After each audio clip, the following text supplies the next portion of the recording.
जोहार फ्रेंड्स, बहुत बहुत स्वागत है दोस्तों। आज की इस वीडियो में मैं झारखंड सहायक आचार्य भर्ती कक्षा 1 to 5 की बात करने जा रहा हूं, क्योंकि कक्षा 1 to 5 का एग्ज़ाम हो चुका है और छात्रों के मन में काफ़ी कन्फ्यूजन है। और पहला जो कन्फ्यूजन है बहाली को लेकर कि कब तक बहाली हो जाएगा, है ना। दूसरा जो है कन्फ्यूजन कट ऑफ कितना जाएगा, और तीसरा जो कन्फ्यूजन है क्या NIOS से DLED किए हैं वो इस बहाली के लिए मान्य है या नहीं। और एक कन्फ्यूजन है कि झारखंड सरकार कब तक बहाली दे देगी, जो पेपर में छप रहा है क्या ये सब कुछ सही है। तो बने रहिएगा लास्ट तक अगर आपको पूरा जानना है तो, और नहीं तो चले जाइए। तो चलिए दोस्तों वीडियो को स्टार्ट करते हैं और आपको पूरा डिटेल में बताते हैं। तो दोस्तों झारखंड सहायक आचार्य की भर्ती जो है ये कक्षा 1 to 5 की खत्म हो चुकी है और 6 to 8 की अभी चल रही है। अब छात्र सोच रहे हैं कि कट ऑफ कितने। देखिए कट ऑफ निर्भर करता है कि कितने कैंडिडेट फॉर्म भरे हैं, और अगर पेपर कटिंग की माने और पेपर वालों की बात माने तो 30,000 स्टूडेंट है जो कक्षा 1 to 5 में भरे हैं पेपर वालों के हिसाब से, ठीक है। और किसी किसी में तो 15,000 भी छपा है, अब कितना है। लेकिन कट ऑफ दोस्तों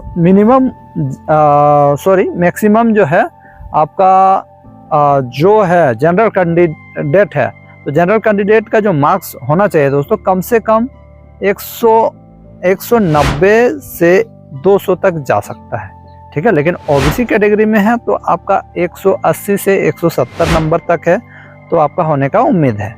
लेकिन अगर आप ST SC कैटेगरी में आते हैं तो उससे कम 160 या 150 में आपका होने का उम्मीद है। मैं जो ये बता रहा हूँ ये अनुमानित कट ऑफ है, ऐसा नहीं कि आप सोच लीजिएगा कि यही होगा, ठीक है। मतलब ये हो सकता है, पूरी तरह से ये सही नहीं है, लेकिन ये अनुमानित कट ऑफ है, मतलब इतना है तो आप सोच लीजिए कि आपका होगा। और कक्षा 1 to 5 में और एक जो आपका मन में कंफ्यूजन है कि NIOS वाले वैलिड है या नहीं, तो मैं आपको बताना चाहूँगा। देखिए NIOS वाले का बात मैं यही कहना चाहूँगा कि सुप्रीम कोर्ट ने उन्हें इनवैलिड घोषित किया है। अब देखिए ये सरकार क्या करती है। जहाँ तक मुझे लगता है दोस्तों कि झारखंड सरकार भी सुप्रीम कोर्ट की बात को मानेगी ही, और मतलब 5% रखें आप आशा कि NIOS DLED वालों को झारखंड में मान्यता मिलेगी इस टीचर बहाली में, ठीक है। अब यहाँ बात आती है दोस्तों कक्षा 1 to 5 में BEd वाले जो आने के लिए खोज रहे हैं कि हमें कक्षा 1 to 5 में बैठने का मौका दिया जाए।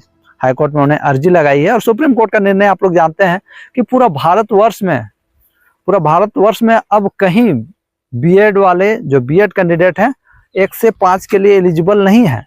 लेकिन क्या झारखंड में उन्हें मौका मिलेगा? जी नहीं, उन्हें नहीं मौका मिलेगा। उन्हें फॉर्म भरने का मौका हाईकोर्ट के द्वारा एन प्रकारेण से दिया जा रहा है। इसका मतलब ये नहीं है कि उन्हें बहाली में नियुक्त किया जाएगा, यानी कक्षा 1 2 में नियुक्त किया जाएगा। अब बोलिएगा क्यों? तो आप लोग देख लीजिएगा हाईकोर्ट का जजमेंट में नीचे साफ साफ लिखा है कि जब तक कोर्ट का पूरा फैसला नहीं आएगा तब तक आपकी नियुक्ति मान्य नहीं की जाएगी, ठीक है। तो यहाँ पर बात आती है कि जो छात्र सोच रहे हैं कि उनकी बहाली होगी, तो गारंटी नहीं है कि होगा। मतलब कहने का मतलब यह है कि BEd वाले ना के बराबर ही सोचे कि आपकी नियुक्ति होगी, भले ही आप हाईकोर्ट में पैसा लगाए हैं और एन प्रकारेण आप लोगों को एग्जाम में बैठने दिया जा रहा है। इसका मतलब ये नहीं है कि आपको बहाली में नियुक्त किया जाएगा या इस बहाली में नियुक्ति मिलेगा।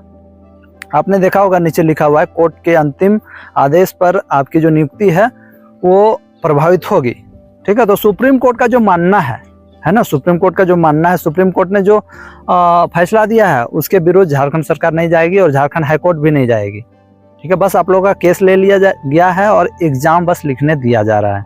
बाकी बात आप लोगों को मौका नहीं मिलने वाला है, क्योंकि DLED कैंडिडेट भी उस पर ऑब्जेक्शन करने वाला है और आपकी जो इच्छा है वो कभी नहीं पूरी होने वाली है।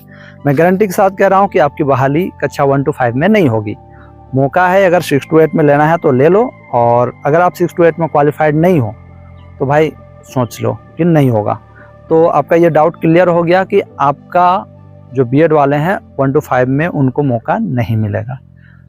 तो ये बात क्लियर हो गई कि BEd वालों को मौका नहीं मिलने वाला है, ठीक है। और इसको लेकर DLED वाले भी हाईकोर्ट जा रहे हैं, इस बात को आप लोग जान लें, क्योंकि DLED वाले ऐसे अपने जो सीट है BEd वालों को देने वाले नहीं हैं। बाकी बात आप DLED हो या BEd ये आपकी मर्जी। अब लास्ट में मैं ये बात करता हूँ कि ये झारखंड सरकार जो है बहाली देने वाली है, ये कब तक क्लियर करेगी। है ना। ये जो डेली पेपर में आप देख रहे हो कि सबको नियुक्त कर देंगे, ये कर देंगे, वो कर देंगे, तो मैं आपको बताना चाहूँगा कि सुप्रीम कोर्ट का निर्णय जब तक नहीं आएगा तब तक ये झारखंड सरकार हो या कोई भी सरकार हो, नियुक्ति आपको नहीं मिलेगा। सुप्रीम कोर्ट का फैसला जो है 19 जुलाई को होने वाला है, ठीक है। जो बीएड जो जेटेट वाले केस किए थे सीटेट के अगेंस्ट में, तो उसका फैसला होने के बाद ही आपको नियुक्ति मिलेगा। भले ही आपको कोई सरकार कह दे या कोई भी कह दे, चंपई सोरेन कह दे या कोई भी कह दे कि हम आपको नियुक्ति दे देंगे, तो बस ये चुनावी प्रचार है और चुनावी माहौल बनाया जा रहा है।